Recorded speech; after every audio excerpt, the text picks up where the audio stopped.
पर बच्चों के खिलौने खरीद रही। एक खिलौने को वो जमाने की कोशिश कर रही जो टुकड़े टुकड़े में है और जमाया जाता है। तो उसने बहुत कोशिश की, उसके पति ने भी बहुत कोशिश की, लेकिन वो जमता ही नहीं। आखिर उसने दुकानदार से पूछा कि सुनो, 5 साल के बच्चे के लिए हम ये खिलौने खरीद रहे हैं, न मैं इसको जमा पाती हूं, न मेरे पति जमा पाते हैं। मेरे पति गणित के प्रोफेसर हैं, अब और कौन इसको जमा पाएगा? मेरा 5 साल का बच्चा इसको कैसे जमाएगा?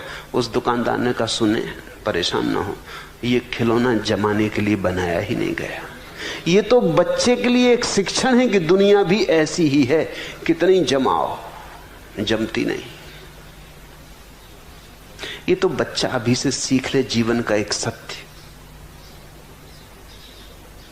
इसको जमाने की कोशिश करेगा बच्चा, 1000 कोशिश करेगा, मगर ये जमाने के लिए बने नहीं गए, ये जम सकते ही नहीं। ये इसमें तुम चूकते ही जाओगे, इसमें हार निश्चित है। संसार एक प्रशिक्षण है, ये जमने को है नहीं, ये कभी जमा नहीं।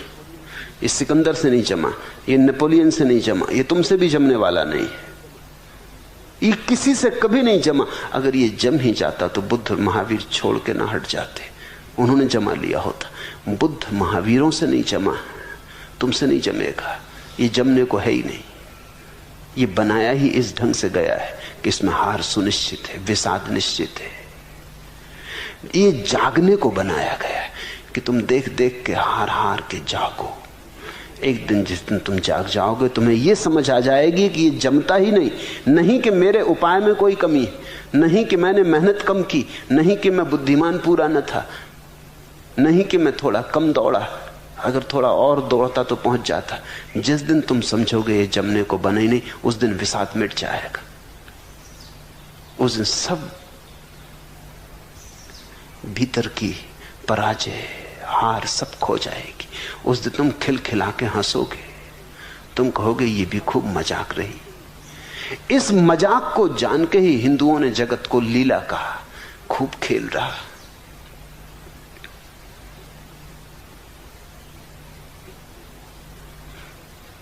इस संसार से तुम जब तक अपेक्षा रखे हो तब तक बेचैनी है।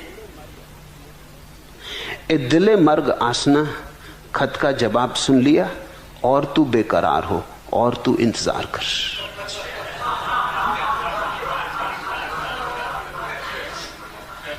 बैठे हैं, बड़ी प्रतीक्षा कर रहे हैं कि प्रेसी का पत्र आता होगा।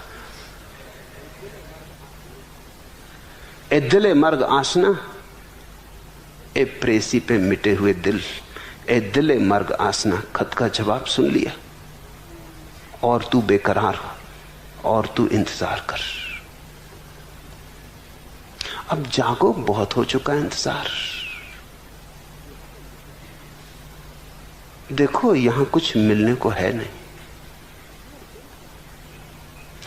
खेल है, खेल की तरह खेल लो, इसमें भटक मत जाओ, इसको अति गंभीरता से मत लो। और तुम तो ऐसे पागल हो कि फिल्म देखने जाते हो उसी को गंभीरता से ले लेते हो। देखा फिल्म में किसी की हत्या हो जाती, अनेक आहें निकल जाती, पागल हो गए हो। कुछ तो होश रखो। लोगों के रुमाल अगर तुम फिल्म के बाद पकड़ के एक एक के देखो तो गीले पाओगे, आंसू बह जाते हैं, पहुंच लेते हैं अपने आंसू, जल्दी से रुमाल छिपा लेते। अच्छा है वो तो अंधेरा रहता है सिनेमा गृह में, सो कोई देख नहीं पाता, पत्नी भी बगल में रो रही, पति भी रो रहे हैं, दोनों पहुंच के अपना। मगर दोनों को ये समझ में नहीं आ रहा कि पर्दे पे कुछ भी नहीं है, धूप छांव,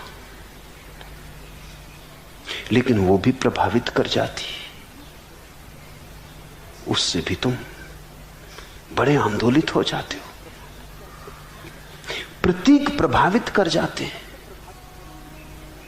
शब्द प्रभावित कर जाते हैं। तो स्वाभाविक है कि ये जीवन जो चारों तरफ फैला है, इतना विराट मंच, इसमें अगर तुम भटक जाओ तो कुछ आश्चर्य नहीं, तुम होश में नहीं हो,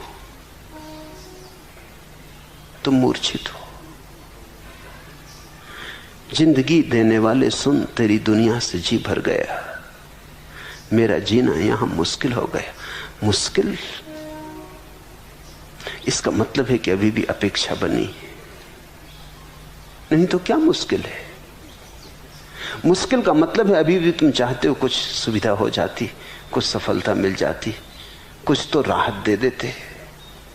एकदम हार ही हार तो मत दिलाए चले जाओ, कुछ बहाना तो, कुछ निमित्त तो रहे जीने का।